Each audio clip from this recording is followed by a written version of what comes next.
오전에도 그 지겸 부장 얘기가 나왔는데 혹시 확인해 보셨습니까? 말씀드린 바와 같이 제가 점심 먹으면서 이제 들어보기로는 아직 구체적인 그런 자료나 제보는 접수된 상태는 아니라고, 그래서 제가 아까 조금 더 자료가 확보되면은 예, 저희들이 절차를 밟아서. 알겠습니다. 예. 지겸 부장이 그 휴가를 갔는지 확인해 달라고 제가 두 번을 말씀드렸는데 휴가 갔습니까? 서울 고등에는 물어보니까 그것이 이제 법관 개인의 사생활에 관한 부분이라서 저희들이 답은 줄 수 없다, 이런 답변만 들었습니다. 그래요? 저는 재판장을 재판이 두 번이나 미뤄지고 2주나 쉬고 이런 거에 대해서 그게 사생활인지는 잘 모르겠습니다. 정말 공무원으로서 이렇게 국민들이 하루하루가 내란수계가 거리를 활보하는 거 보고 불안해하고 있는데 사생활이라 말씀 못 한다? 꼭 확인해 보십시오. 무슨 사생활인지. 저는 그 이영섭 대법원장이 사직을 했습니다. 사직을 할 때 81년 4월이죠. 뭐라고 했는지 아십니까? 들려주시면 경청하겠습니다. 이영섭 대법원장이 퇴임을 하면서 바로 회한과 오역의 날이었다라고 하면서 그때 사법부를 뭐라고 했냐면요. 그 관청 부자를 쓴 게 아니고 이렇게 부분 부자를 썼어요. 아십니까?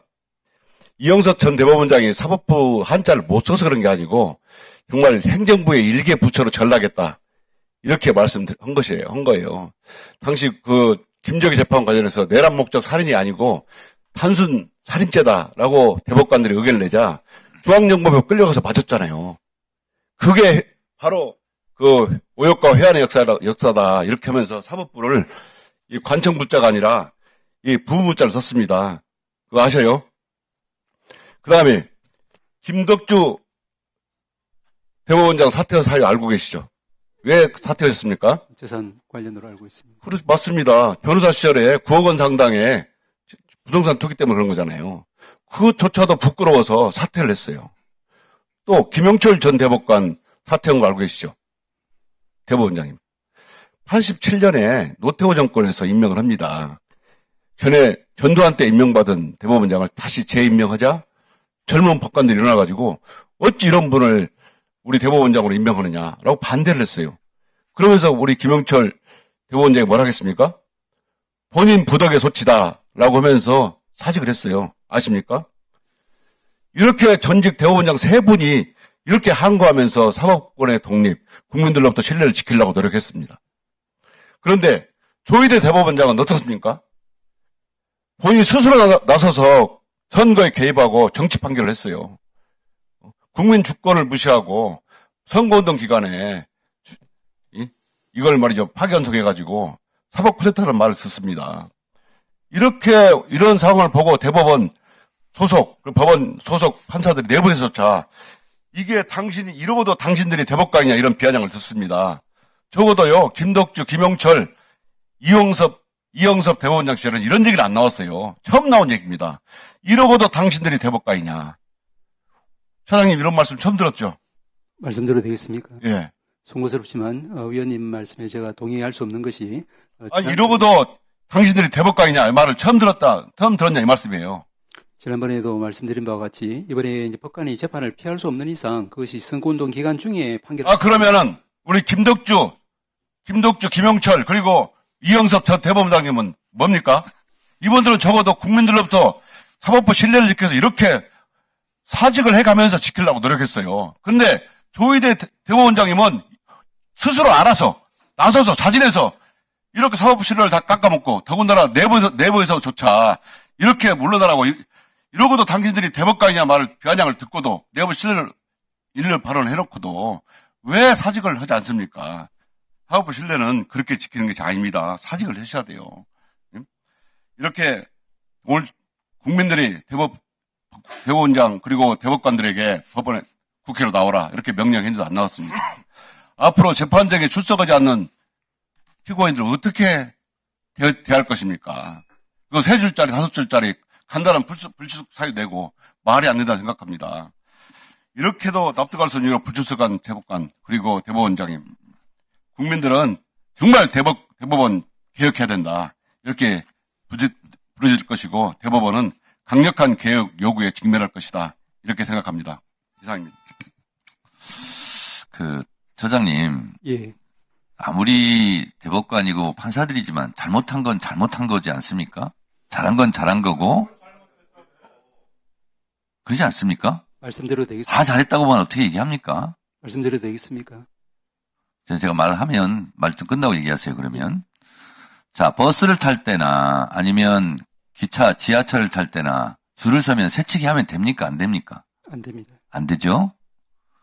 근데 제가 알고 있기로 전원 합의체 회부된 법안 안건이 재판할 건수가 120건이 넘었다고 그래요. 근데 이재명 대표에 대한 이 법을 새치기 해가지고 120 몇 번째 있는 거를 위로 올려가지고 새치기 해가지고 전원 합의체에서 판결을 했다고 그래요. 이거 법 새치기 아니에요? 말씀드릴까요? 그렇게 하면 됩니까? 안 됩니까? 얘기해 보세요. 말씀 주신 것처럼 이제 우리 법사위에서도 이제 안건의 중요성, 시급성에 따라서 우선적으로 처리하는 경우가 있는 것을 저도 여기서 봤습니다. 그리고 저희들 대법원뿐 아니라 1심과 2심에서도 많은 사건들을 처리하면서 선택과 집중에 따라서 사안의 중요성, 시급성에 따라서 알겠어요. 순서를 좀 자, 달리. 그러면 633 얘기를 하지 말았어야죠.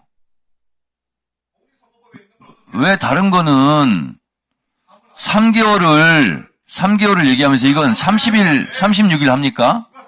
그러니까 불공정하다고 얘기하는 거예요. 그냥 3개월 거기에 맞춰서 했으면 그렇게 했나 보다 하죠. 계속 633 얘기하면서 본인 스스로, 대법원장 스스로 얘기했던 633도 안 지킨 거 아니에요. 밑에 있는 거 쫙 뽑아 올려가지고 위로 딱 올려가지고 새치기 해가지고. 말씀드려도 되겠습니까? 그래서 우리 법원 행정처장님, 예. 그러면 지금 중앙지법 김주옥 부장판사를 비롯해서 판사들이 여러 명이 지금 코트에 썼잖아요. 그러면 그 판사들이 엄청나게 잘못한 겁니까?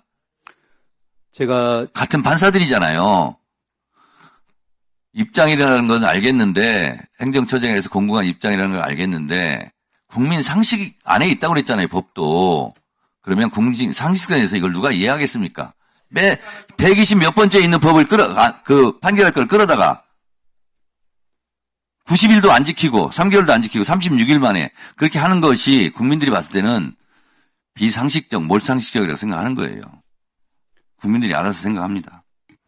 한 가지만 말씀. 네, 말씀하십시오. 예, 뭐 다른 부분보다도 말씀하신 것처럼 이제 633 이 부분 그리고 또 저희들이 알기로는 제가 알기로는 왜냐하면 저는 뭐 합의는 관여하지 않았으니까 그렇지만 이제 그 이른바 헌법 84조 해석에 의해서 이제 만약에 이제 특정인이 당선되면은 그 후에는 이제 재판이 이제 중지된다는 것이 헌법 교과서 여러 군데 있는 것으로 저는 알고 있습니다. 그렇게 되면은 이 사건 재판은 결국 한다고 하면은 이제 그 전에 해야만 이제 판사가 재판을 기피하지 않는 셈이 되는데 그렇다고 하면 선거운동 기간 중에 할 것이냐 아니면 그 전에 할 것이냐 이 두 가지 선택지만 남는 것으로 저는 추측됩니다. 자, 그러면 실토하시네요.